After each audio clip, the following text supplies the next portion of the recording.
Thank you, Tom. Good morning, everyone in the room and those of you that have joined us online. It's a pleasure to be here this morning to talk about this new quality measure, drug regimen review conducted with follow-up for identified issues. As many of you probably know, this measure was originally developed for the home health setting, and in response to the Impact Act of 2014, we are implementing this particular quality measure in long-term acute care hospitals, skilled nursing facilities, and inpatient rehab facilities. I would refer you to the CMS website, the Skilled Nursing Facility Quality Reporting Program training on the CMS website, and in the download section under day 1 for the training, you will find the slides that I am going to be presenting this morning. So the first couple of slides are just the acronyms that will be used throughout this presentation. What I'm going to be doing in the next hour is provide an overview of the new section and medication data elements that have been added to the MDS, explain how to code them. We'll have about 6 practice scenarios that we'll go through, and we'll also explain how the quality measure is calculated. At the end of this presentation, you'll have a good idea of why this particular section or these additions are so important to the care of nursing home residents. You'll be able to talk about the purpose of the items and how to code them, and you'll be able to apply some of the coding instructions to the practice scenarios that we'll do, and also the case study that we'll be doing tomorrow. So the drug regimen review is an assessment-based cross-setting quality measure adopted to meet the requirements of the Improving Medicare Post-Acute Care Transformation Act domain of medication reconciliation. Data collection, as you know, for skilled nursing facilities will begin October 1st. Home health agencies have been collecting data since January of 2017. At the long-term acute care hospital started collecting data July 1st, and the inpatient rehab facility will begin collecting data in October. There are 2 drug regimen review items that you'll complete at admission, and we're going to go through all of the terms used in the items in a few minutes. The drug regimen review admission data elements require that you document whether PAC providers conducted a drug regimen review upon the patient's admission and whether clinically significant medication issues were addressed in a timely manner when identified.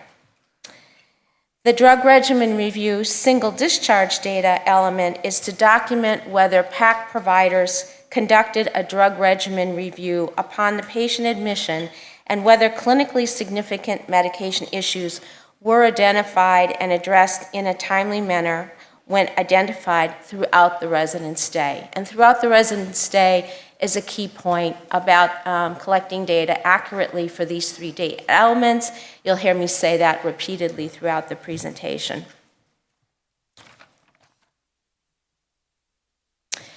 The intent of the drug regimen review is to document whether a drug regimen review was conducted upon the resident's admission, start of the SNF PPS stay, and throughout the stay, through Part A PP discharge, and clinically significant medication issues were addressed in a timely manner when defined. In the next several slides, we will go over several definitions that are key to your understanding for accurately coding these data elements. The first one is, what is a drug regimen review? And what does it include? The drug regimen review includes medication reconciliation, a review of all medications a resident is currently using, and a review of the drug regimen to identify and, if possible, prevent potential clinically significant medication adverse consequences.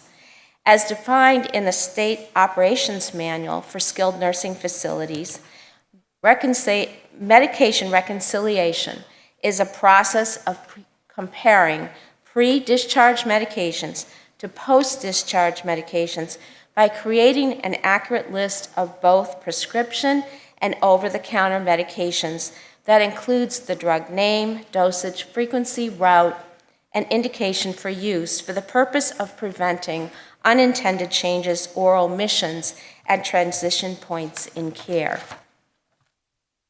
So what medications are included in the drug regimen review? And we did the IRF and LTEC training last month, and so we have been getting questions about this, so this is one of the ones that we get. So the drug regimen review includes all medications, prescribed and over-the-counter, nutritional supplements, vitamins, and homeopathic and herbal products, administered by any route, and the drug regimen review also includes total parenteral nutrition and oxygen.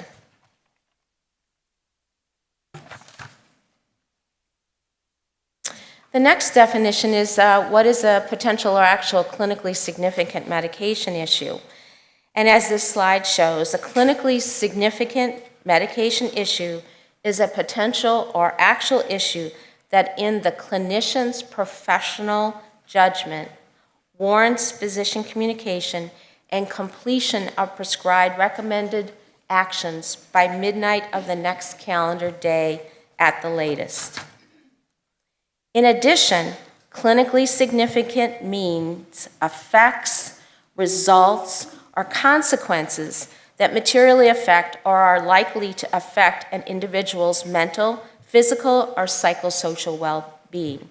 They can be either positive by preventing a condition or reducing a risk, or negative by exacerbating, causing, or contributing to a symptom, illness, or decline in status.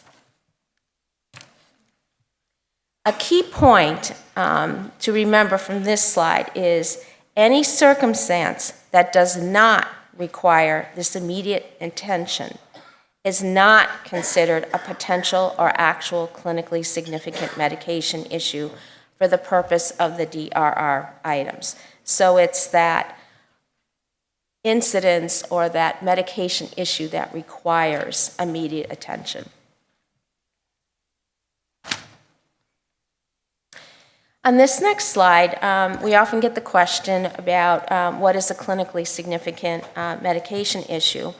And so this slide gives you some examples. They are not limited to this list, but they are medication prescribed despite documented medication allergy or prior adverse reaction, excessive or inadequate dose, adverse reactions to medications, ineffective drug therapy, drug interactions such as serious drug-drug, food, and drug-disease interactions, and duplicate therapy. For example, a resident may have a medication with a generic name and a brand name, equivalent drugs that are co-prescribed. It may also be wrong resident, drug, dose, route, and time errors. Other examples include clinically medication dose, frequency, route, or duration are not consistent with the resident's condition, the manufacturer's instructions, or applicable standards of practice. It may also be a use of medication without evidence of adequate indication for the use that it's ordered for, presence of a medical condition that may warrant medication therapy. It may be an omission, or it may be non-adherence. Determining if very timely communication and action is needed is key and to determine whether the issue is a potential clinically significant issue.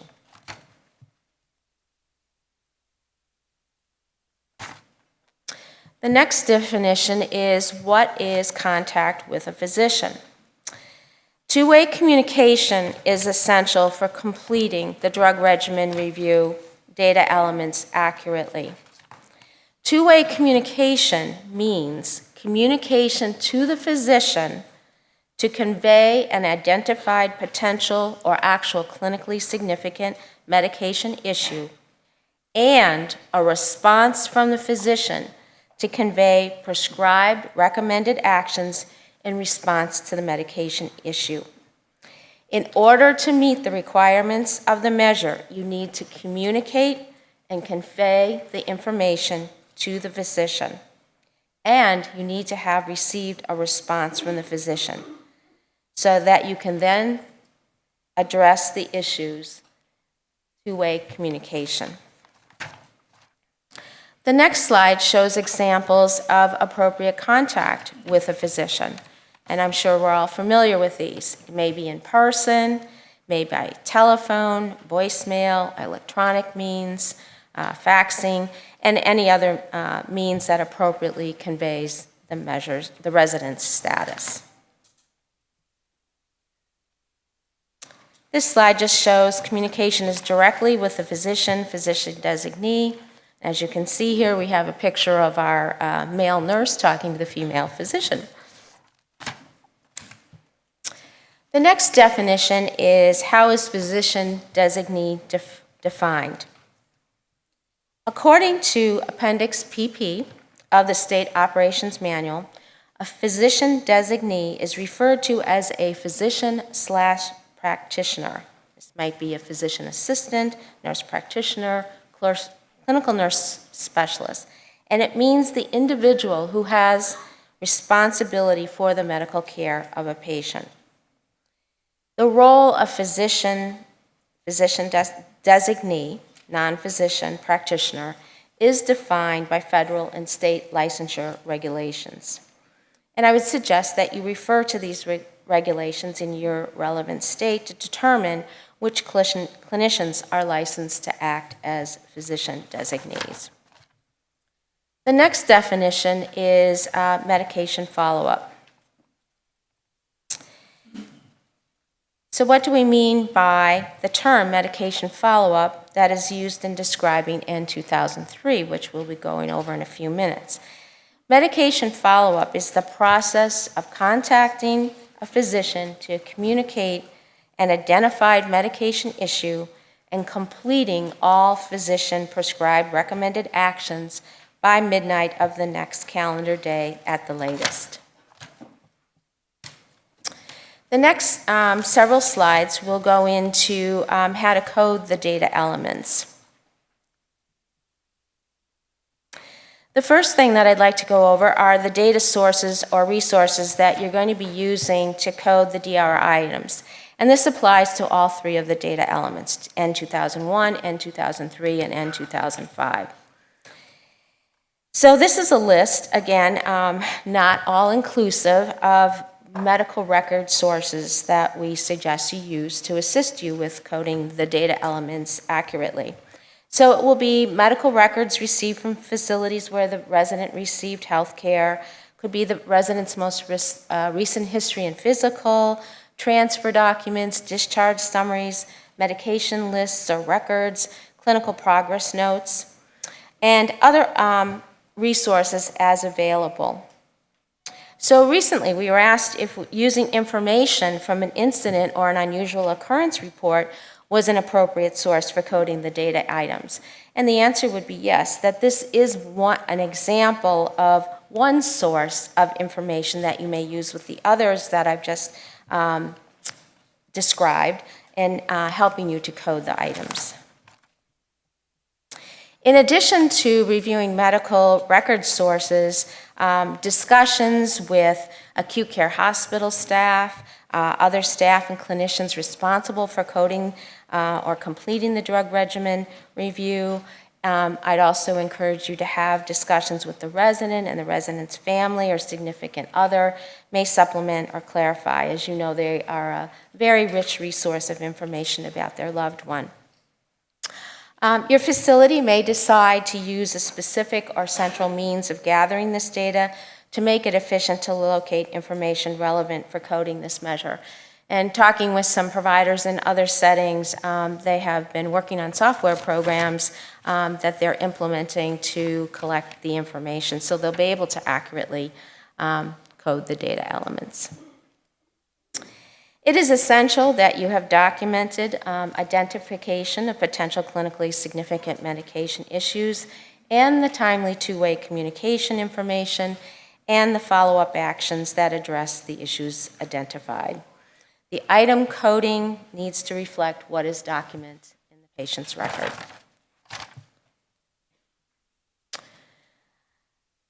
Another frequent question that we've been receiving is who can code the DRR items? The drug regimen review process is a multidisciplinary team review of the resident's medications. The Centers for Medicare and Medicaid Services does not provide guidance on who can or cannot code the drug regimen review items. And I suggest that you refer to your facility, federal and state policies and procedures to determine which skilled nursing facility staff members may complete a drug regimen review.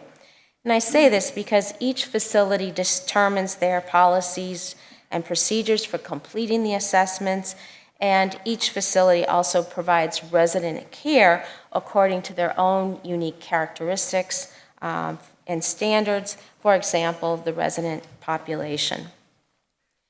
A recent question we've received is, and I see that we've received it already on Slido this morning, is does it have to be a pharmacist who completes the drug regimen review? And the answer is no. Who completes the drug regimen review, as indicated on this slide, is contingent upon your facility's policies and procedures, applicable federal and state policies that may apply, and the unique characteristics of your facility. Now we will turn to a description of each drug element for the drug regimen review. As previously shown, there are 2 admission assessment data items to complete on the MDS. N2001 identifies whether a drug regimen review was conducted upon admission, start of the SNF PPS day, or as close to the actual time of admission as possible, and whether the clinician identified any potential or actual clinically significant medication issues. This slide shows what N2001 looks like on the assessment with 3 coding choices, which I will review. And we'll also have an opportunity to practice coding all 3 of the data elements and the available responses during this presentation. As we know, potential and actual resident medication adverse consequences and errors are prevalent among healthcare settings and often occur during transitions of care. Adverse consequences related to medications may result in serious harm or death, emergency department visits or rehospitalizations, and affect the resident's health, safety, and quality of life. The drug regimen review is intended to improve resident safety by identifying and addressing potential and actual clinically significant medication issues at the time of the resident's admission, start of the SNF PPS stay, and throughout the resident's stay through Part A PPS discharge.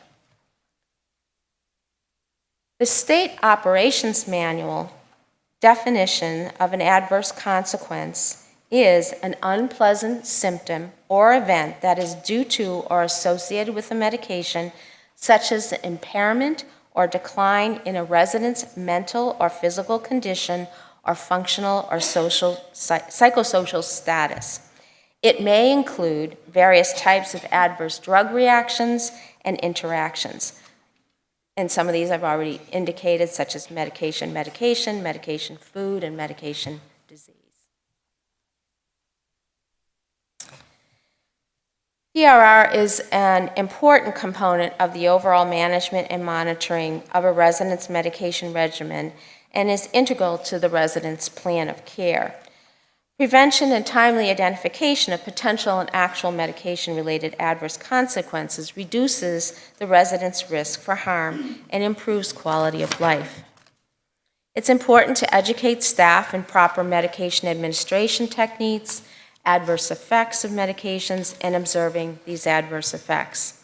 It's also important to implement a system to ensure that each resident's medication usage is evaluated upon admission and on an ongoing basis, and that risks and problems are identified and acted upon. So how are you going to go about accurately coding N2001? So as I've already stated, you're going to complete a drug regimen review upon admission, start of the SNF PPS day, or as close to the actual time of admission as it's possible to identify any potential or actual clinically significant medication issues. You're going to review the medical record documentation to determine whether a drug regimen review was conducted upon admission or as close to the actual time of admission as possible. I've already gone over the medical record sources that can be used to help you accurately code this data element.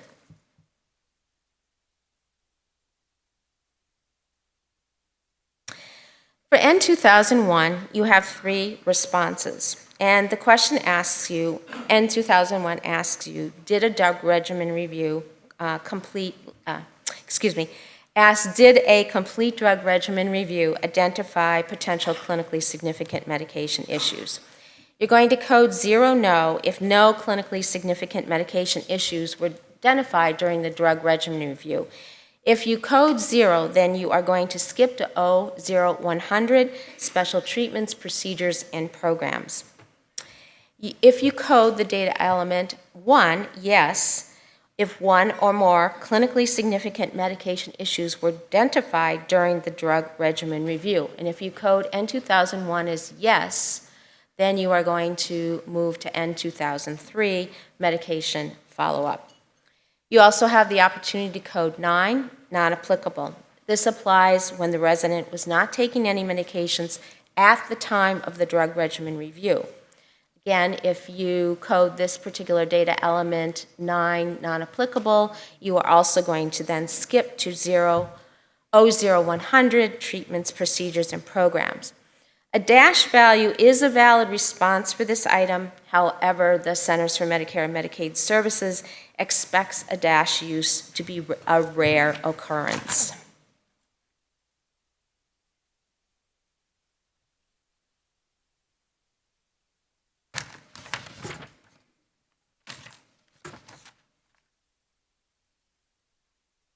And I think I skipped ahead.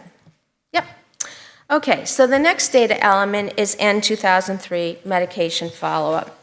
This particular data element identifies whether the facility contacted a physician and completed all physician-prescribed recommended actions by midnight of the next calendar day in response to all potential or actual clinically significant medication issues identified upon admission.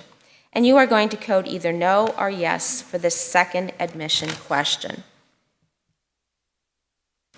This item is also important for the resident's health-related quality of life and planning for care. As we know, integral to the process of safe medication administration practice is timely communication with a physician when a potential or actual clinically significant medication issue has been identified, and physician-prescribed recommended actions in response to the identified potential or actually clinically significant medication issue must be completed by the clinician in a time frame that maximizes the reduction in the risk of medication errors and resident harm.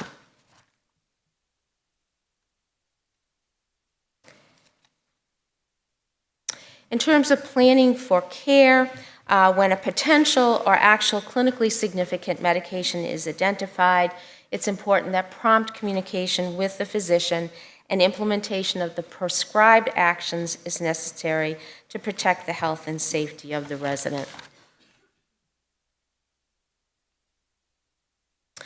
N2003 is completed if potential or actual clinically significant medication issues were identified during the drug regimen review, and in other words, if you coded N2001 equals 1. Again, you will need to review the medical record to determine whether 2 criteria were met for any potential and actual clinically significant medication issues that were identified upon admission. So to accurately code N2003, you need to determine whether two-way communication between the clinician and the physician was completed by midnight of the next calendar day, and all physician-prescribed recommended actions were completed by midnight of the next calendar day.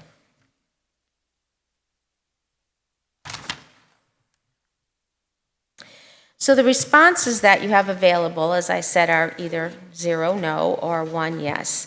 And so you're going to code N2003 as no.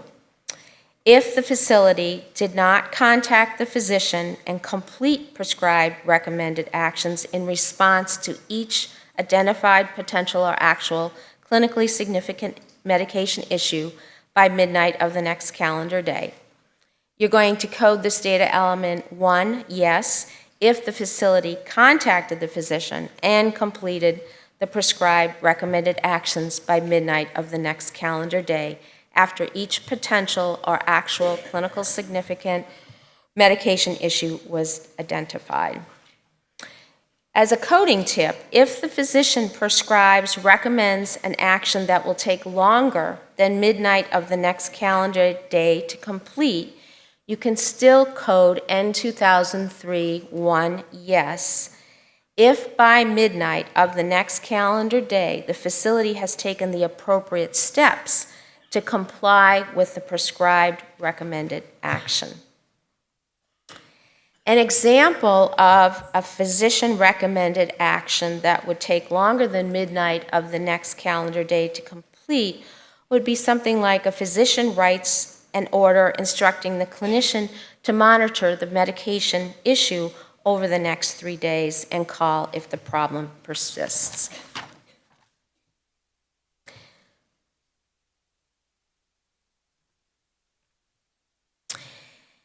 You also, I've skipped ahead a little bit, but you also, I want to give you a few examples of when it's appropriate to code N2003 as 0, no.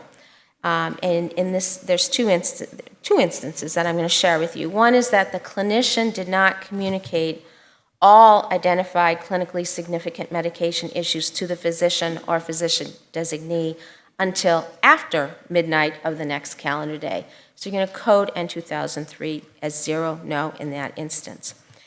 Also, another example, the clinician communicated all identified clinically significant medication issues to the physician by midnight of the next calendar day, but the clinician did not receive a response from the physician to communicate prescribed recommended actions until after midnight of the next calendar day. Then you're going to code this data element as 0, no.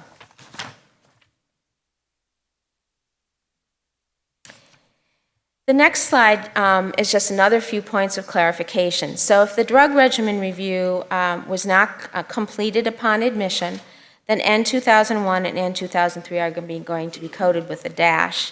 And as I've already indicated, we expect that this would be a rare occurrence. The next data element is, and the final one is the N2005 medication intervention. The observation period for this item is from the date of admission, start to of the SNF PPS stay through discharge Part A PPS. And this particular data element is completed at the time of discharge and is completed only if A0310H equals 1. And that is the SNF Part A PPS discharge assessment is coded as yes. N2005 asks the question, did the facility contact and complete physician or physician designee prescribed recommended actions by midnight of the next calendar day each time potential or clinically significant medication issues were identified since the admission? And the responses that you have are 0, no, 1 yes, or 9, and A. And I will go over when to use each of these responses in a few minutes.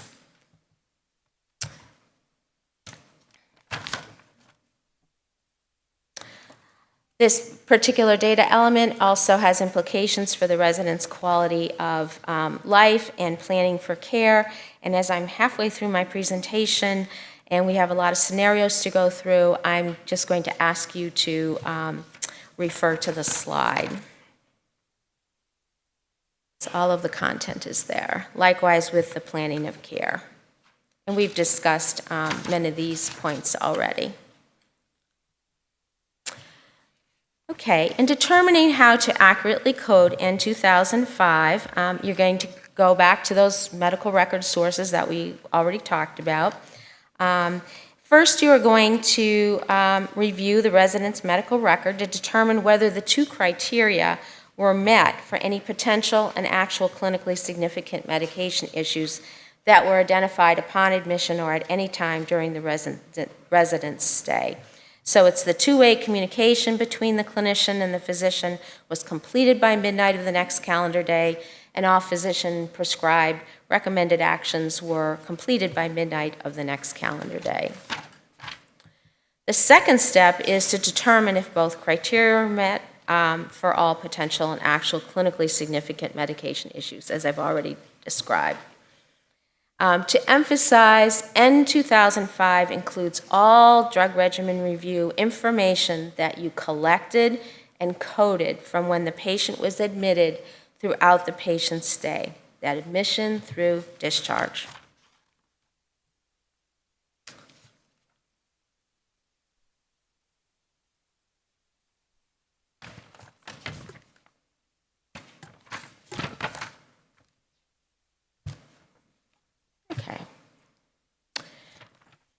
So you're going to code N2005 1 yes if the facility contacted the physician and completed prescribed recommended actions by midnight of the next calendar day each time a potential or actual clinically significant medication issue was identified since that admission. You also have the opportunity to code 9 not applicable if there were no potential or actual clinically significant medication issues identified at admission or throughout the resident's stay, or the resident was not taking any medications at admission or at any time throughout the stay. So an example of when you might code 1 yes is if, I'm sorry, I already went over that.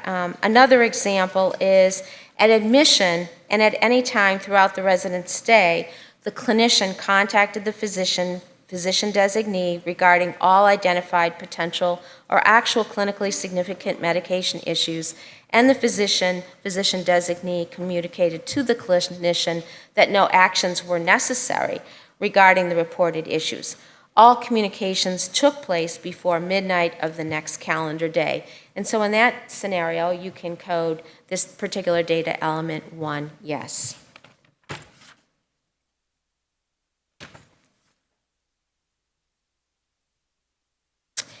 If the physician prescribes, recommends an action that will take longer than midnight of the next calendar day to complete, then you can code 1 yes should still be entered if by midnight of the next calendar day the facility has taken the appropriate steps to comply with the prescribed recommended action.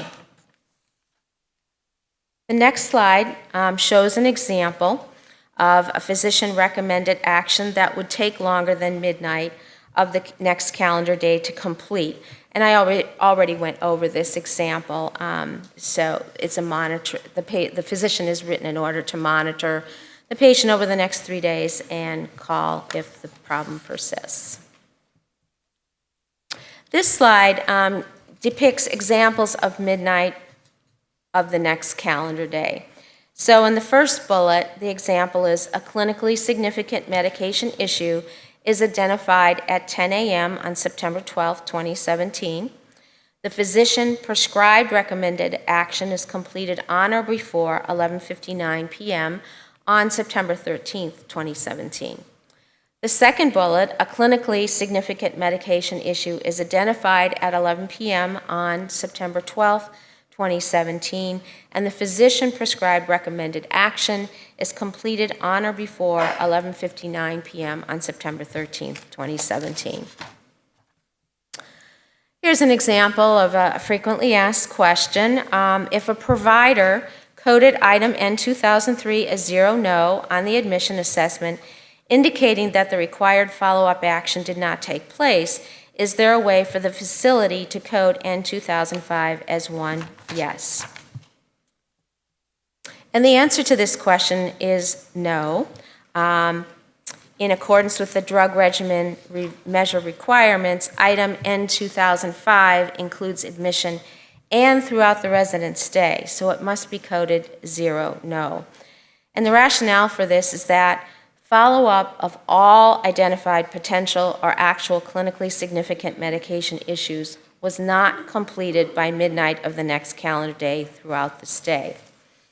This means that if only one of multiple potential clinically significant medication issues at admission was not followed up by midnight of the next calendar day, the facility should code N2003 admission as 0 no and N2005 admission through discharge as 0 no.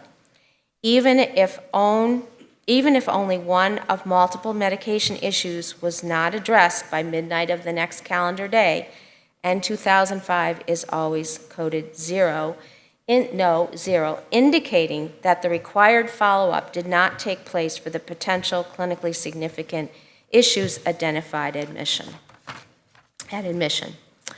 Okay. Now we will move into the practice scenarios. And the handout for the scenarios for your reference is in your folder. The first scenario, the admitting nurse reviewed and compared the acute care hospital discharge medication orders and the physician's admission medication orders for Mrs. D. The nurse interviewed Mrs. D, who confirmed the medication she was taking for her current medical conditions. The nurse found no discrepancies between the acute care hospital discharge medications and the admitting physician's medication orders.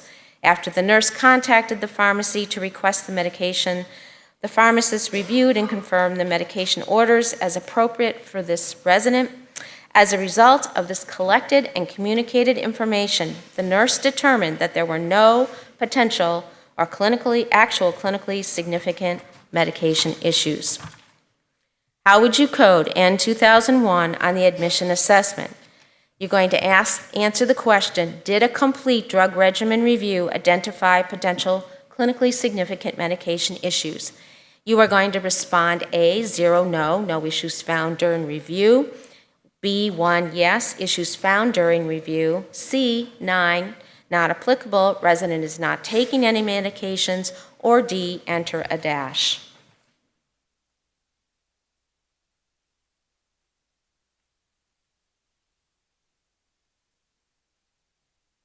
And everyone has, we'll move ahead to the next slide. And the correct answer is A, 0 no, and 100% of you completed that correctly. So coding 0 no is appropriate in this scenario. No issues found during the review.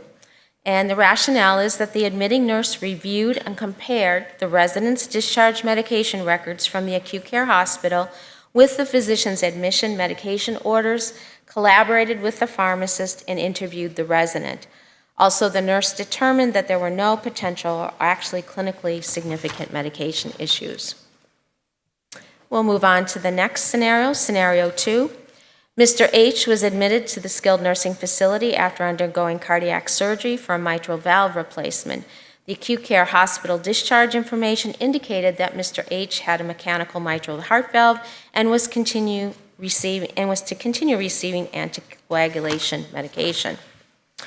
While completing a review and comparison of Mr. H's discharge records from the hospital with the physician's admission medication orders and admission note, the nurse noted that the admitted physician had ordered Mr. H's anticoagulation medication to be held if the international normalized ratio, the INR, was below 1.0. However, the physician's admission note indicated that the desired therapeutic INR parameters for Mr. H was 2.5 to 3.5. The nurse questioned the INR level listed on the admitting physician's order based on the therapeutic range of 2.5 to 3.5 documented in the physician's admission note, and this prompted the nurse to call the physician immediately to address the issue.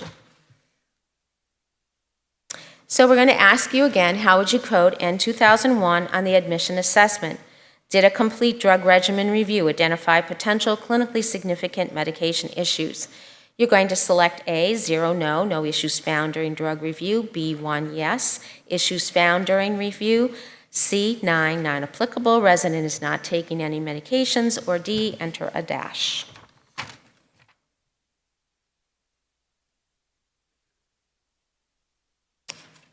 And we have, people are still responding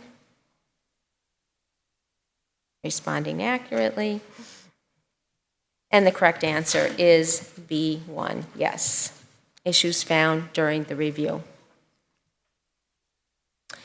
The rationale for this, coding this scenario as 1, is that the admitting nurse reviewed and compared the resident's discharge healthcare records from the acute care hospital with the physician's admission medication orders and admission note. The nurse identified a discrepancy between the physician's documented INR level of 2.5 in the admission note and the physician's order to hold anticoagulation medication for an INR level of 1.0. The nurse identified a discrepancy between the physician's desired therapeutic INR parameters in the admission note and the physician's order to hold the anticoagulation medication for the INR level of 1.0. The nurse considered this discrepancy to be a potential clinically significant medication issue. Now we'll move on to the third practice scenario, and we are going to ask you to code both N2001 and N2003. Mr. P was admitted to the SNF with an active diagnosis of pneumonia and atrial fibrillation. The acute care facility medication record indicated that the resident was on a 7-day course of antibiotics, and the resident had 3 remaining days of his treatment plan. The nurse reviewing the discharge records from the acute care facility and the SNF admission medication orders noted that the resident had an order for an anticoagulation medication that required INR monitoring as well as the antibiotic. On the date of admission, the nurse contacted the physician caring for Mr. P and communicated a concern about a potential increase in Mr. P's INR with this combination of medications that could place the resident at greater risk for bleeding. The physician provided orders for laboratory testing so that the resident's INR levels would be monitored over the next 3 days starting that day. However, the nurse did not request the first INR laboratory test until midnight of the next calendar day. So the first question I would like to ask you is, how would you code N2001 on the admission assessment? Did a complete drug regimen review identify potential clinically significant medication issues? Your responses are A, 0, no, no issues found. B, 1, yes, issues found. C, 9, non-applicable, resident not taking any medications. And D, enter a dash.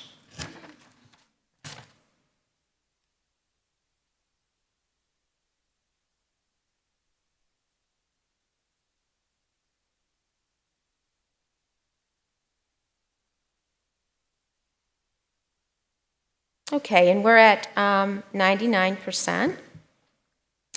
And the answer is B. That is correct.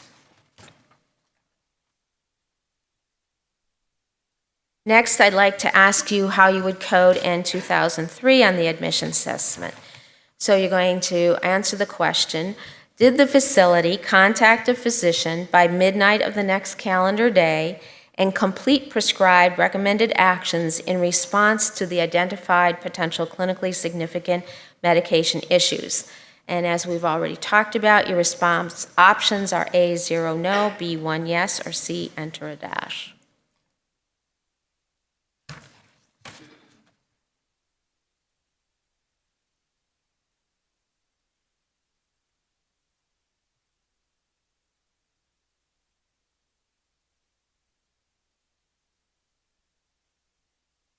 Okay, and I think we'll move on. 87% responded no. And A, 0 no, is the correct response. So to summarize the coding here, N2001 would be coded 1, yes, issues found during review, and N2003 would be coded 0, no. And the rationale for this is that a potential clinically significant medication issue was identified during the drug regimen review. The staff did contact the physician before midnight of the next calendar day, but did not complete, to the extent possible, the physician prescribed actions related to the INR laboratory test until after midnight of the next calendar day.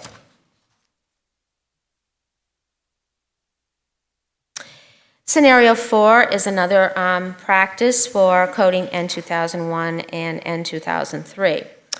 Mrs. S. was admitted to the SNF from an acute care hospital. During the admitting nurse's review of Mrs. S.'s acute care hospital discharge records, it was noted that the resident had been prescribed metformin. However, admission labs indicated that Ms. S. had a serum creatinine of 2.4, consistent with renal insufficiency. The admitting nurse contacted the physician to ask whether this drug would be contraindicated with Mrs. S.'s current serum creatinine level. 3 hours after the resident's admission to the facility, the physician provided orders to discontinue the metformin and start Ms. S. on a short-acting sulfonylurea for ongoing diabetes management. These medication changes were implemented within the hour. So first, how would you code N2001 on the admission assessment? Did a complete drug regimen review identify potential clinically significant medication issues? A, 0 no, no issues found. B, 1 yes, issues found. C, not applicable. Or D, enter a dash.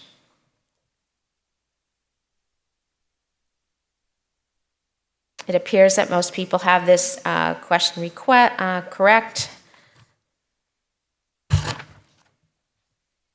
B, 1 yes, issues found during the review is the correct response. How would you code N2003 in this scenario on the admission assessment? Did the facility contact a physician by midnight of the next calendar day and complete prescribed recommended actions in response to the identified potential clinically significant medication issues? A, 0 no, B, 1 yes, or C, enter a dash.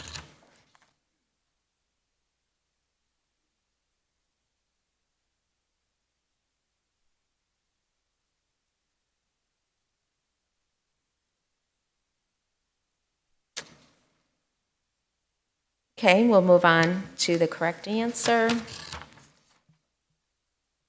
And the correct answer is B, 1 yes. So to summarize this scenario, you're going to code both N2001 as yes, issues found during review, and N2003, 1 yes. And the rationale for this is that a potential clinically significant medication issue was identified during the drug regimen review. Physician communication occurred, the two-way communication that I talked about earlier, and the nurse completed the physician-prescribed actions by midnight of the next calendar day. The next two scenarios will walk us through how to accurately code N2005. At the end of her Part A PPS stay, the discharging nurse reviewed Mrs. T's medical records from the time of admission, start of SNF PPS stay, through her entire Part A PPS stay, Part A PPS discharge, and noticed that a clinically significant medication issue was documented during the admission assessment. Mrs. T's medical records indicated that a nurse had attempted to contact the physician several times about the clinically significant medication issue. After midnight of the second calendar day, the physician communicated to the nurse via telephone orders for changes to Mrs. T's medications to address the potentially significant medication issue. The nurse implemented the physician's order. Upon further review of Mrs. T's medical records, the discharging nurse determined that no additional issues had been recorded throughout the remainder of her stay. How would you code N2005 on the discharge assessment? Did the facility contact and complete physician-prescribed recommended actions by midnight of the next calendar day each time potential clinically significant medication issues were identified since the admission? And your response options are A, 0, no, B, 1, yes, C, 9, non-applicable, D, enter a dash.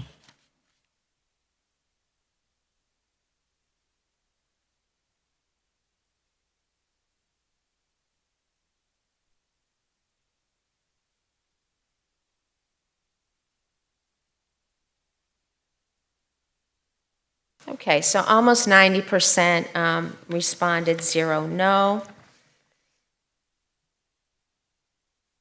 And 0, no is the correct response for this clinical scenario.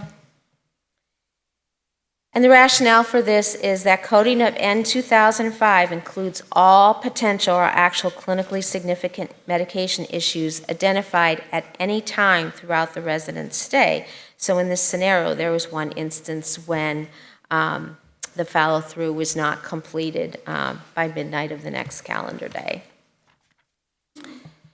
When reviewing Mrs. T's medical record at discharge, the nurse found that a clinically significant medication issue was identified during the admission, start of the PPS stay, but the facility did not communicate with the physician and complete prescribed actions by midnight of the next calendar day.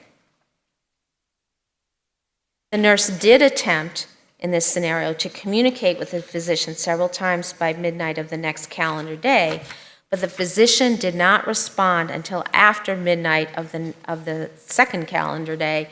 And drug regimen review, the physician did not respond until after midnight of the next calendar day. Although no other potential or actual clinically significant medication issues were identified during the remainder of the resident's stay, the facility did not communicate with the physician and complete prescribed recommended actions by midnight of the next calendar day each time a potential or actual clinically significant medication issue was identified during the resident's SNF PPS stay. And in the last scenario, I'm also going to ask you to code N2005. At discharge, the nurse completing a review of Mrs. K's medical records found that 2 clinically significant medication issues had been identified during the resident's stay. During the admission drug regimen review, the nurse identified a clinically significant medication issue, contacted the physician, and implemented new physician orders on the same day. Another potential significant medication issue was identified on day 12 of Mrs. K's stay. The nurse communicated with the physician and carried out the orders within 1 hour of identifying the potential issue. How would you code N2005 on the discharge assessment? Did the facility in this scenario contact and complete physician-prescribed recommended actions by midnight of the next calendar day each time potential clinically significant medication issues were identified since the admission? And you're familiar with the responses: A, 0, no, B, 1, yes, C, 9, non-applicable, D, enter a dash.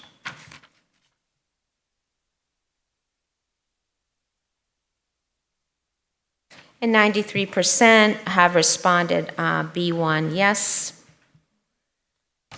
And that is the correct response.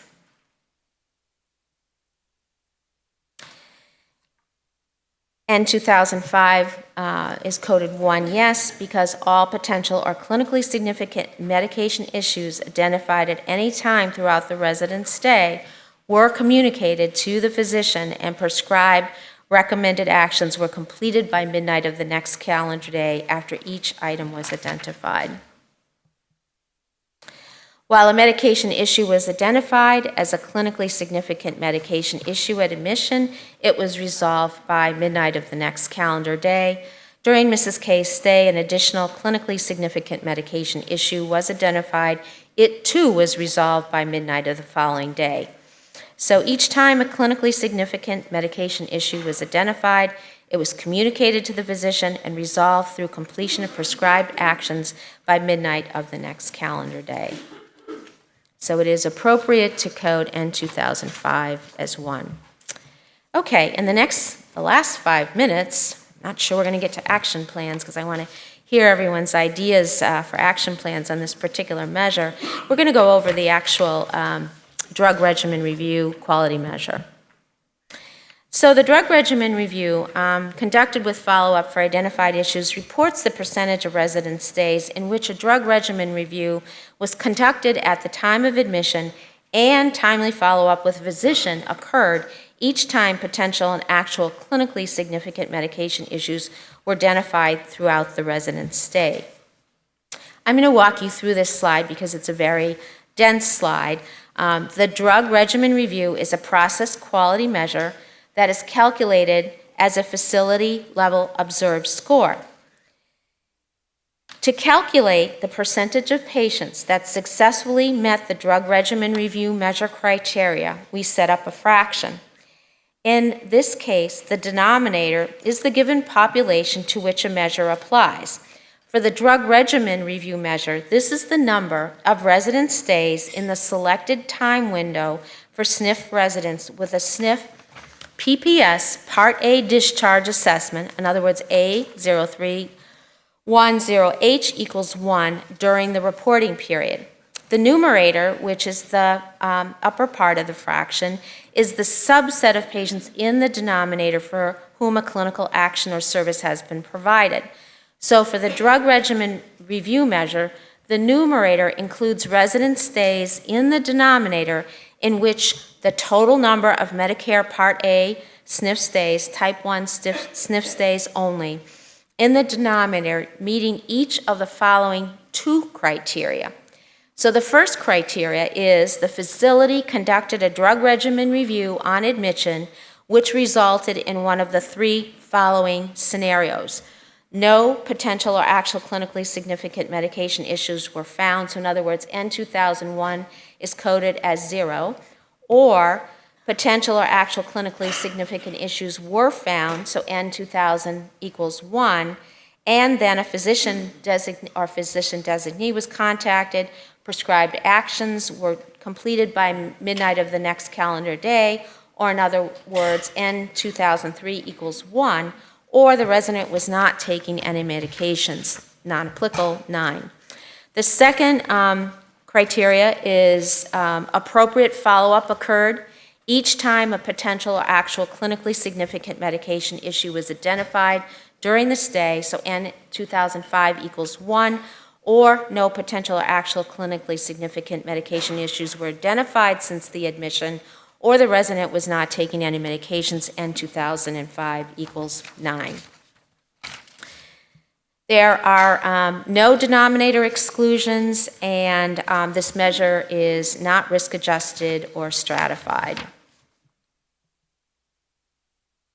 So as we've gone over the drug regimen review, the new section N includes N2003, N2001, N2003, N2005 on the MDS. The drug regimen review assesses whether SNF providers conducted a drug regimen review upon the resident's admission and throughout the resident's stay, and whether any potential or actual clinically significant medication issues were identified in a timely manner. And I know we're supposed to go to lunch, but if we could just maybe, if you could go to Slido, and I would really be very interested in your action plan ideas for the drug regimen review quality measure and accurately coding these new data elements.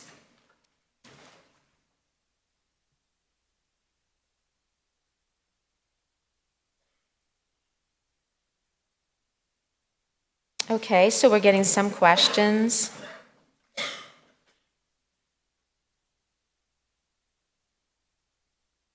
Okay, so it looks like some of you are adding questions, but I would recommend that you put your questions through Slido so that we can accurately and fully collect your questions so that we can respond to you. Okay, and time is up, and Tom is here.